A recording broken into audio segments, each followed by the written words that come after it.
Buenas, ¿cómo andan? Vamos a ver un poco en la clase de demencia con cuerpos de Lewy y las demencias frontotemporales.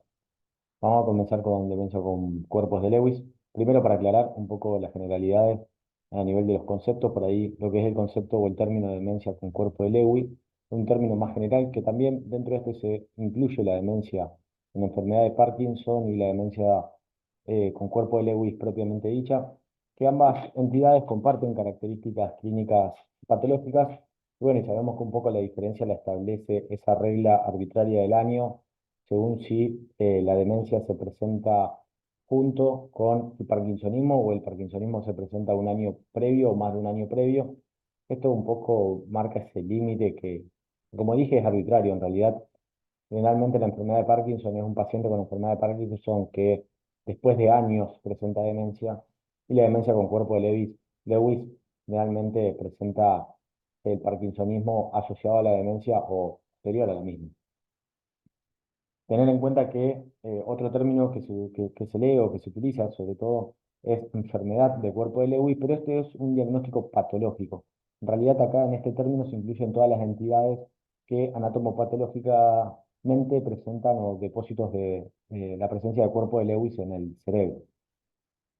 Bueno, epidemiológicamente la demencia con cuerpo de Lewis es la segunda causa neurodegenerativa de mayores de 65 años. Sabemos que la primera es la enfermedad de Alzheimer y cumple o ocupa un lugar del 20% dentro de las demencias, tanto de manera pura, o sea, la demencia por cuerpo de Lewy sola o mixta, junto a otra patología. Además, es característico de esta demencia mixta junto a la enfermedad de Alzheimer. La sobrevida, que sabemos que tiene una progresión rápida, de la progresión más rápida de las demencias, y aproximadamente 5 a 8 años. Es más frecuente en hombres con una relación 4-1, y muchas veces se habla que tiene algunos síntomas prodrómicos o previos, como la hiposmia o los trastornos de sueño REM, que es un poco discutido si son síntomas prodrómicos o son síntomas propios de esta enfermedad. Por otro lado, como la nombré, quiero dar algunos datos, lo que es, y para que quede claro, lo que es la demencia en la enfermedad de Parkinson. Considerar que el 25% de los pacientes con enfermedad de Parkinson van a presentar demencia y que en el momento que se diagnostica un paciente con enfermedad de Parkinson, 19 o un 20% tiene un deterioro cognitivo leve. ¿Y por qué es importante esto? Porque el deterioro cognitivo leve en la enfermedad de Parkinson es un factor de riesgo y un predisponente a que ese paciente desarrolle demencia por enfermedad de Parkinson. Y otros factores de riesgo para el desarrollo de demencia son sobre todo los Parkinson de inicio temprano. Dentro de los componentes de las causas genéticas en la demencia con cuerpo de Lewis, sabemos que la mayoría son de causa esporádica, pero se asocia a algunas ciertas mutaciones genéticas, como el gen que codifica la proteína de alfa-sinucleína, la sinucleína, eh, las mutaciones en los genes de las proteínas precursoras de amiloide, algunos genes y mutaciones puntuales de genes de la presenilina, eh, bueno, también la mutación del gen de la proteína tau asociada a microtúbulos y las mutaciones de genes de la apolipoproteína E, ¿no es cierto? Sobre todo se asocia a la presencia de ApoE4 como un factor de riesgo de demencia con cuerpo de Lewis y la ApoE2 se asocia como un factor protector. Sabemos que hay familiares con demencia o demencia con cuerpo de Lewy que puede aumentar el riesgo de que sus descendencias y sus familiares la presenten. Dentro de la neuropatología, tenemos que considerar que una alfa-sinucleinopatía, esto quiere decir que hay un metabolismo anormal de esta proteína y su característica básica es la presencia de cuerpo de Lewis y de neuritas de Lewis. Los cuerpos de Lewis, como vemos en esta imagen, son esas inclusiones citoplasmáticas o sinofílicas que van a contener básicamente alfa-sinucleinopatía y las neuritas de Lewis son los agregados de alfa-sinucleinopatías en las neuronas. Hay muchas demencias y trastornos neurodegenerativos que tienen la presencia de cuerpos de Lewis. Eh, lo que diferencia o lo que caracteriza es generalmente según la región del encéfalo donde estos cuerpos de Lewis se presentan, va a tener que ver con la clínica de este paciente o la entidad y el tipo de demencia que va a presentar. No se asocia tanto la clínica a la cantidad de depósito, sino más bien a la distribución. O sea, por ejemplo, la enfermedad de Parkinson se caracteriza por mayor cuerpo de Lewis en lo que es la sustancia negra, y la demencia por cuerpo de Lewis, propiamente dicha, se caracteriza por el depósito y la presencia de estos cuerpos más a nivel cortical. Entonces, fijamos que las dos patologías tienen la presencia del cuerpo de Lewis, pero según la ubicación va a ser el síndrome clínico que nos va a presentar.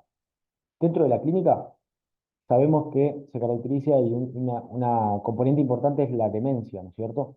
Bueno, un poco sabemos lo que es la definición de la demencia, que se trata de básicamente el concepto de afección de una o más funciones cognitivas que repercuten en la vida diaria del paciente. Dentro de las demencias tenemos diferentes perfiles y esos perfiles tienen que ver con qué función cognitiva tengo alterada. En este caso de la demencia con cuerpo de Lewis, lo que se afecta es la atención, las funciones ejecutivas y la función o la capacidad visoespacial. También se caracteriza por fluctuaciones cognitivas, que ahora vamos a ver un poco de qué se trata, alucinaciones visuales en un 70%, como toda alfa-sinucleinopatía, los trastornos del sueño REM, que como vimos incluso puede ser prodrómico al síndrome clínico característico de la enfermedad, y el parkinsonismo, que es muy frecuente, pero que no siempre está. Bueno, habíamos visto un poco el deterioro principalmente de la atención, la función ejecutiva y lo visoespacial. Generalmente los familiares o el paciente mismo se empiezan con quejas o con episodios de problemas para orientarse en la conducción, en el trabajo, en cómo manejarse, y esto es lo que un poco lo lleva a consulta. Tener en cuenta que la memoria también se puede ver afectada, pero generalmente o inicialmente la memoria no está afectada. Por ahí en el progreso de la enfermedad puede estar afectado, pero inicialmente no. E incluso si hay una afección de la memoria, es característico y la diferencia de la enfermedad de Parkinson es que en las pruebas de memoria, cuando hay pistas, la demencia con cuerpo de Lewis puede recordar con pistas a diferencia de la enfermedad de Alzheimer. Obviamente que siempre hay que tener en cuenta que, como vimos, hay demencias que son mixtas, o sea, que pueden presentar ambas patologías, y en estos casos sí vamos a tener, si tiene una demencia con cuerpo de Lewis y una enfermedad de Alzheimer de manera conjunta, sí vamos a tener afecciones de la memoria. Bueno, las alucinaciones visuales, esto es por ahí lo más característico, uno lo que siempre se acuerda de la demencia con cuerpo de Lewis, y tienen algunas características, sobre todo que son alucinaciones complejas. O sea, son alucinaciones de la persona ve que personas, animales, o sea, son complejas, son bien definidas esas alucinaciones. Y lo más característico, aunque puede estar, es que no se presentan otras alucinaciones de otros tipos, por ejemplo, auditivas o táctiles. Y muchas veces incluso llega al punto o define estas alucinaciones visuales que al paciente no lo perturba tanto. O sea, reconoce inicialmente en los inicios de la demencia o en los inicios de este trastorno que está percibiendo alucinaciones, pero no son perturbadoras, no lo alteran. A diferencia que muchas veces estas demencias, sobre todo en los estadios severos, pueden tener delirios, eh, como pensamientos paranoides, el síndrome de Capgras, que esto es cuando uno reconoce como a un familiar, lo reconoce o piensa que es un impostor, y esto sí genera mucho conflicto o dificultad. Para tener en cuenta, o sea, básicamente las alucinaciones, cuando uno habla de alucinaciones a diferencia de delirios, las alucinaciones básicamente tienen que ver con la percepción, con una percepción distorsionada de un objeto o la percepción sin objeto, o sea, y el delirio tiene que ver más con la idea, el pensamiento sobre ciertas cuestiones que no pueden estar fundamentadas por la razón. Entonces termina siendo mucho más perturbador la idea que la percepción. Esto es otra característica clínica muy destacada que, si bien es difícil en el interrogatorio cómo definir una de las fluctuaciones cognitivas o cómo buscarlas o cómo encontrarlas o cómo las refiere el familiar, tiene que ver con las fluctuaciones y los cambios en la cognición, en la atención y en los estados de excitación. Es un síntoma bastante temprano, porque eso creo que hay que tenerlo en cuenta. Y generalmente el paciente alterna episodios de lucidez con episodios de somnolencia, presta situaciones que le llaman la atención al familiar por la inatención o refieren que se queda como tildado, que puede durar muy poco tiempo o mucho tiempo. Entonces, son como cambios repentinos. en el estado de atención, en estado de vigilia, en el paciente quedarse colgado o mirando un punto fijo, y a veces pueden ser tan sutiles que no se detectan. Bueno, otra de las características habíamos visto es esto del parkinsonismo, que habíamos hablado un poco de esta regla del año, entonces se lo define arbitrariamente la presencia del parkinsonismo en la demencia con cuerpo de Lewis, se presenta junto a la demencia o dentro del año previo. Todos sabemos lo que es un síndrome parkinsoniano, pero bueno, también sabemos que en la enfermedad de Parkinson tiene esos síntomas cardinales de bradicinesia, rigidez, temblor en reposo. Y también sabemos que en la enfermedad de Parkinson uno para el diagnóstico tiene un montón de banderas rojas, que las banderas rojas en realidad lo que hacen es distinguir más los síndromes parkinsonianos, como la demencia por cuerpo de Lewis. Entonces, sabemos que los síntomas parkinsonianos suelen ser más simétricos, que no hay una respuesta a la medicación dopaminérgica, una respuesta a la levodopa como se ve en la enfermedad de Parkinson. Hay mayor rigidez axial y no rigidez de miembros. Y hay una alteración marcada de la marcha temprana, ¿no es cierto? Esto es un poco lo que lo contrapone a decir, bueno, no es un Parkinsonismo típico de la enfermedad de Parkinson. Y como había dicho un poco hoy, esto de tener en cuenta que la ausencia del parkinsonismo no excluye el diagnóstico, porque hay un 25% de los casos de demencia con cuerpo de Lewis, por diagnóstico por anatomía patológica, que no presentaron parkinsonismo. También otra de las características, como las alfa-sinocleininopatías, son las conductas, los trastornos de la conducta del sueño REM. Sabemos que en la fase de REM del sueño se caracteriza por la atonía, en estos casos se pierde la atonía, entonces el paciente se moviliza por ahí con el acompañante, con quien duerme, pega patadas, puño, vocaliza. Esto es algo muy característico y se puede hacer un diagnóstico incluso no solo por interrogatorios a familiares y demás, sino por una polisomnografía del sueño. Sensibilidad a los antipsicóticos, que esto es un componente clínico por ahí no cardinal, no es lo más frecuente, pero son algunos criterios de apoyo. Sabemos que hay hasta un 50% de los pacientes con esta demencia que van a tener una sensibilidad a los neurolépticos, es decir, frente a estos fármacos, lo que se produce es que se precipita el parkinsonismo, se vuelve un parkinsonismo más grave, con una rigidez extrema, puede haber mucha somnolencia, generar mucha confusión. Incluso en algunos casos se ha nombrado lo que es llegar a un síndrome neuroléptico maligno. Y esta sensibilidad puede ser tanto ante los neurolépticos típicos como el haloperidol, la clorpromacina o los atípicos, como la olanzapina, clozapina, quetiapina. Y no tiene que ver con la dosis del fármaco, o sea, no es que tiene que un paciente con demencia con cuerpo de Lewis, hay que darle una gran cantidad de fármaco para que presente esta sensibilidad, sino que con dosis incluso muy pequeñas lo puede presentar. Por eso a veces es algo muy dramático. También otra característica por ahí de apoyo son los síntomas disautonómicos, que también lo comparten la mayoría de las alfa-sinucleinopatías, eh, donde se puede ver hipertensión ortostática, síncopes, incontinencia urinaria y demás. Entonces, un poco para entender todo este síndrome clínico y las características, por un lado, la demencia es como lo que tiene que estar sí o sí, es una demencia. Tiene que haber funciones cognitivas alteradas, como vimos hoy, generalmente en lo que es las funciones ejecutivas, las funciones visoespaciales, y también tiene algunas características clínicas principales, que es lo característico, como habíamos visto, y algunas de apoyo, como esto de la sensibilidad a los neurolépticos, la disautonomía, la hipersomnia, la hiposmia, las caídas y demás. Y los criterios que fueron definidos, en realidad ya posteriormente, en 2017, ya se mejoró la sensibilidad y la especificidad de estos criterios.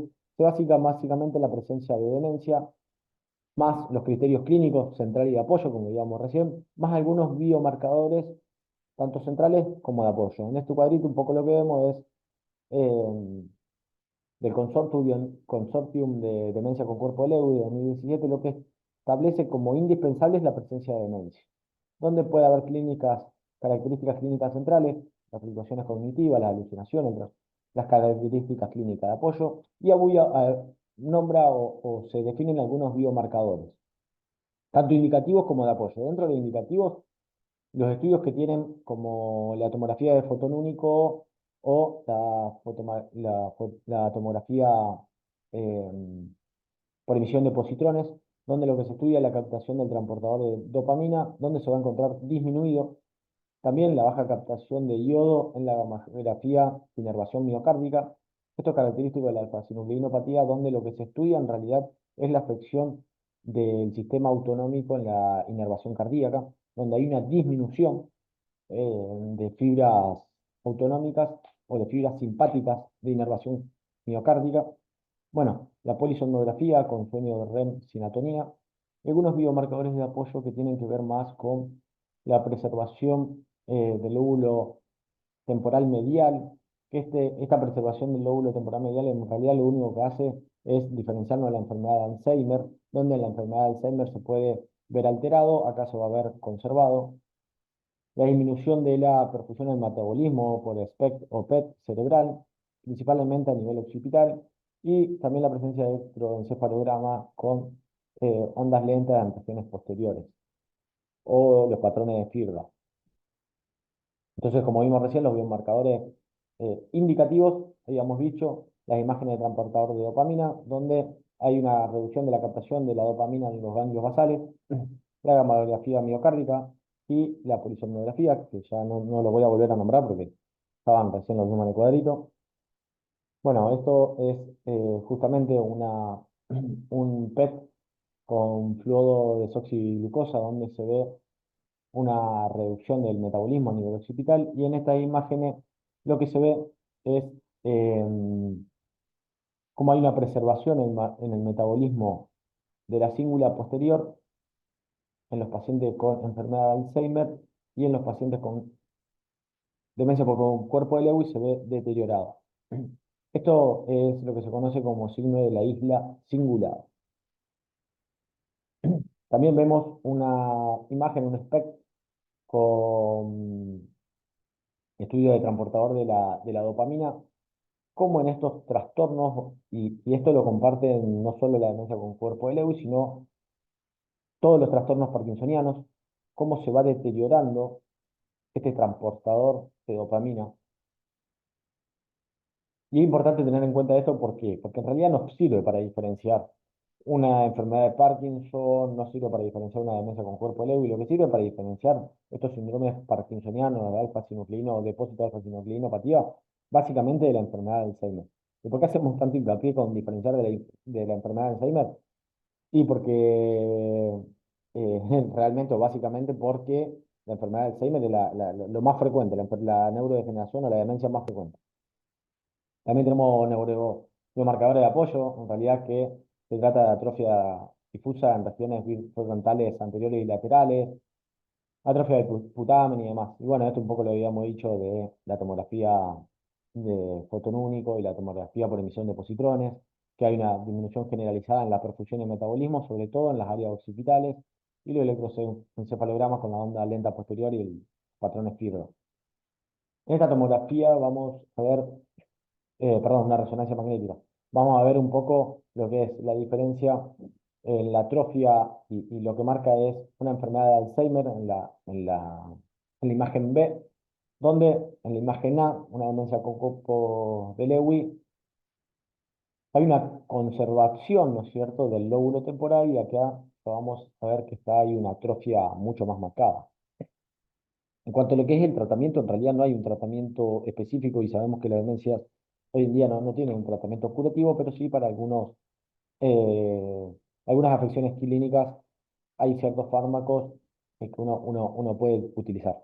Es muy importante también el tratamiento no farmacológico, si bien no lo puse, está muy descrito en muchos lugares, y lo comparten sobre todo todas las demencias, lo que son los tratamientos no farmacológicos. Dentro de lo farmacológico, la ribastigmina es por ahí el fármaco que la FDA aprobó, pero también el donepezilo y la galantamina se ha comprobado, si bien la FDA no tiene una autorización FDA, pero se ha comprobado que tienen beneficios, y sobre todo tienen mejorías en las funciones cognitivas y en los trastornos neuropsiquiátricos, en lo conductual.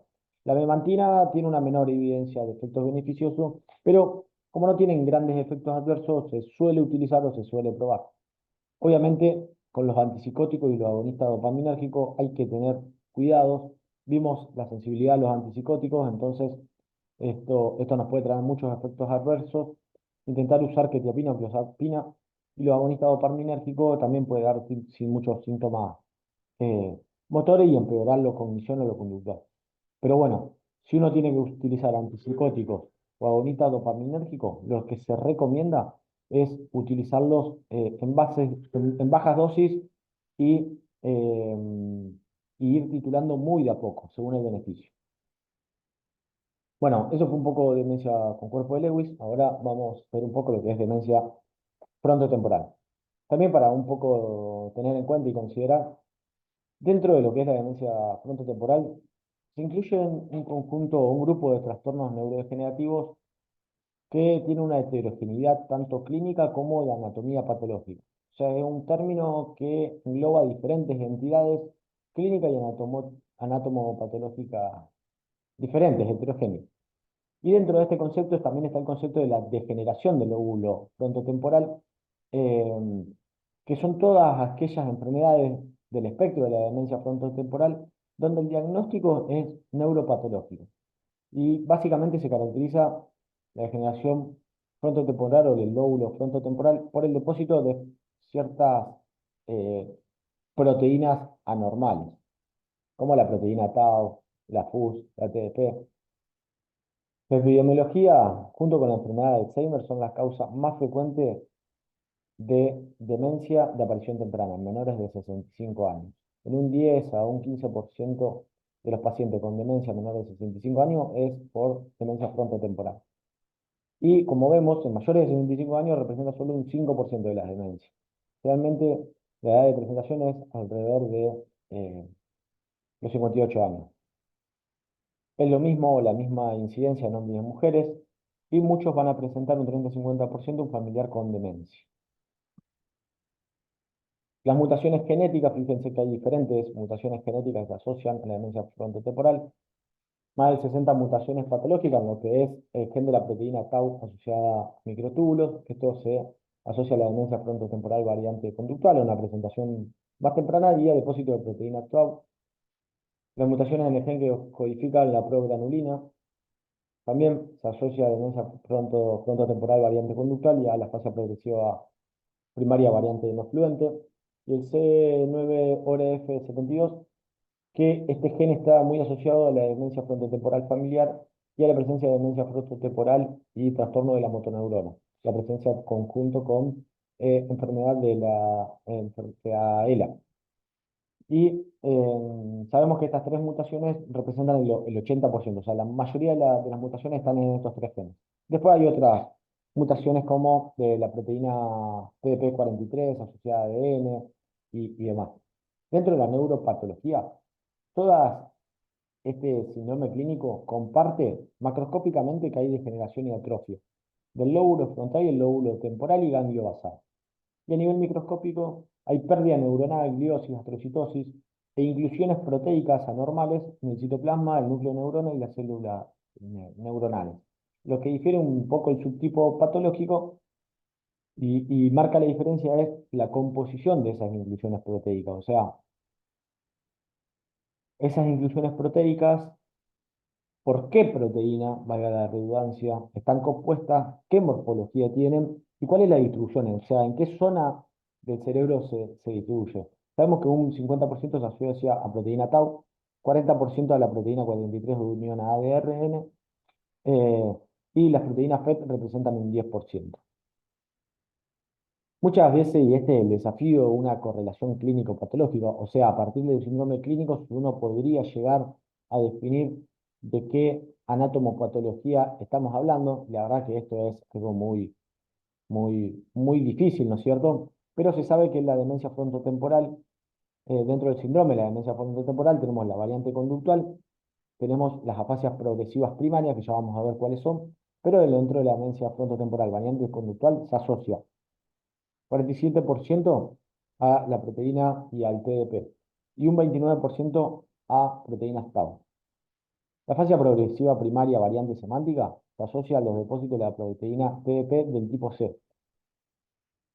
Esta mutación genética en las proteínas TDP43 tiene diferentes tipos, tipo A, B, C y D, y esta se asocia al tipo C.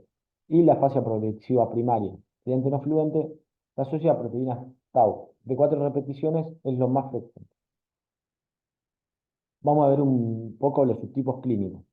Dentro de la variante conductual de la demencia frontotemporal es el más frecuente, el 50% de los cambios, y se caracteriza por cambios progresivos en la personalidad y en el comportamiento. Lo más frecuente de presentación en la sexta década y tiene característicamente, presenta con desinhibición, apatía, pérdida de la empatía, hiperalidad, comportamientos compulsivos, y se asocia en un 15 a 20% con el desarrollo de enfermedad en la neurona motora, un 15 a 20% van a desarrollar enfermedad lateral amiotrófica.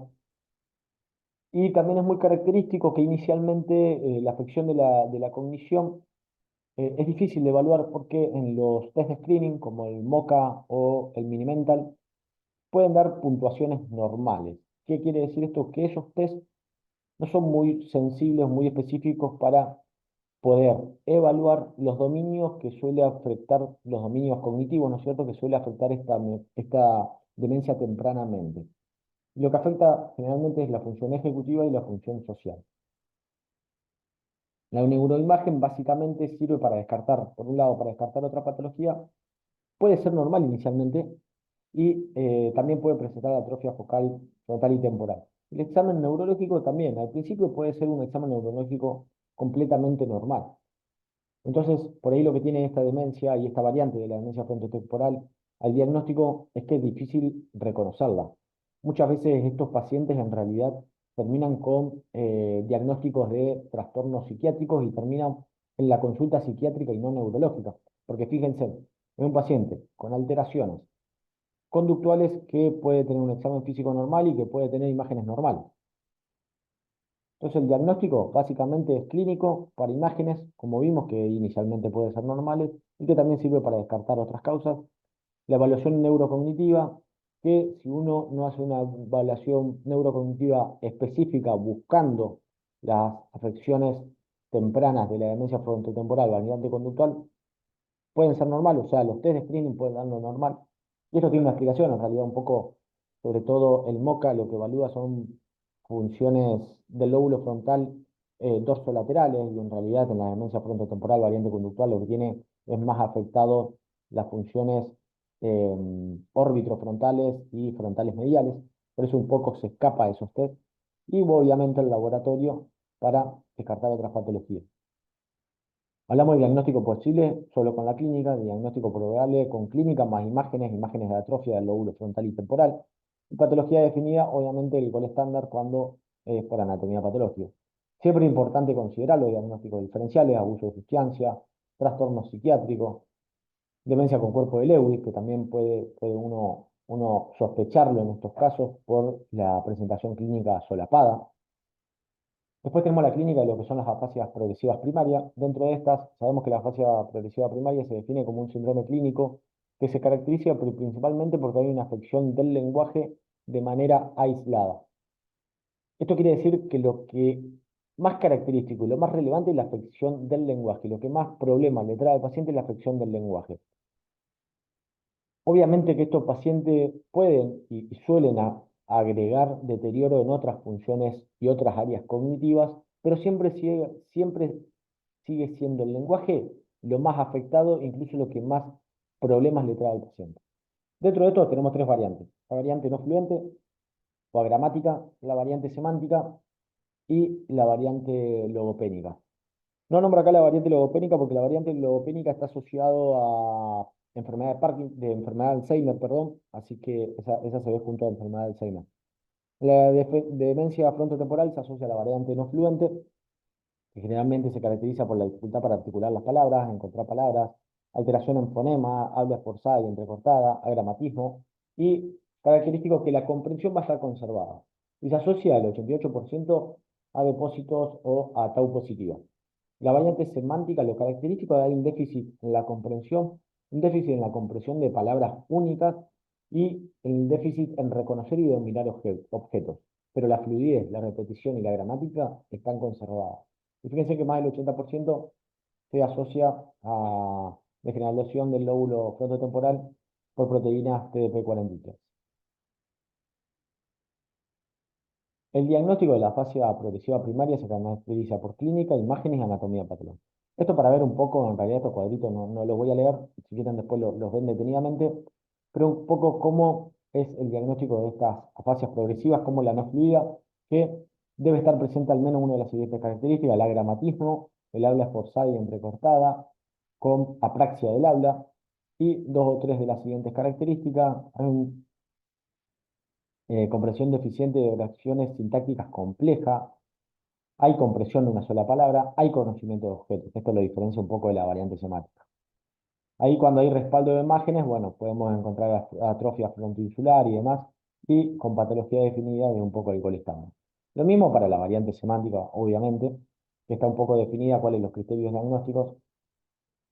Bueno, habiendo visto un poco esto, también es importante nombrar por lo menos eh, la presencia de los síndromes motores que se asocian a la demencia frontotemporal. Es muy frecuente, o no muy frecuente, pero están los casos donde no tiene solo síntomas cognitivos, sino que se agrega alguna afección motora. Como vimos y nombramos la presencia de ELA, como la demencia frontotemporal en su evolución puede agregar trastorno de la motoneurona y cómo los pacientes con ELA, con enfermedad lateral amiotrófica, sobre todo la variante vulvar, en un 10 o 15% pueden evolucionar y presentar una demencia frontotemporal de variante conductual. También es característico que el síndrome córtico-basal, los síndromes de degeneración córtico-basal, se presenten inicialmente con demencia frontotemporal y la parálisis, eh, la PSP también puede presentar síntomas de demencia frontotemporal.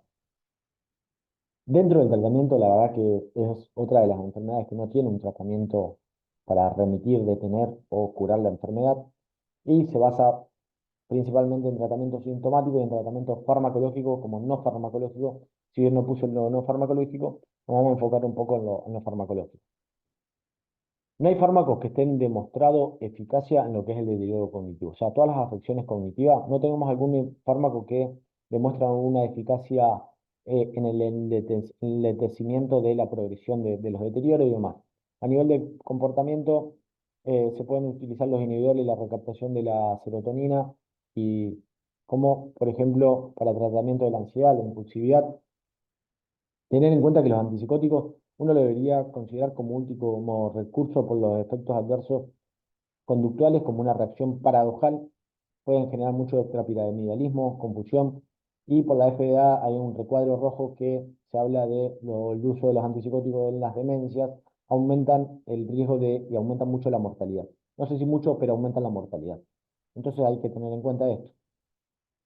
Y por otro lado, también el uso de benzodiazepinas pueden tener efectos negativos en lo cognitivo. Entonces, la verdad que estos pacientes es muy personalizado el tratamiento y uno debería considerar, según el síntoma que más dificultad, que más molestia o que más disrupciones presente, tengo que ir a tratar ese síntoma, buscar con qué droga y siempre comenzar con una dosis pequeña si es un antipsicótico y demás para no generar efectos adversos. Así que bueno, eso fue todo y la próxima veremos los casos clínicos.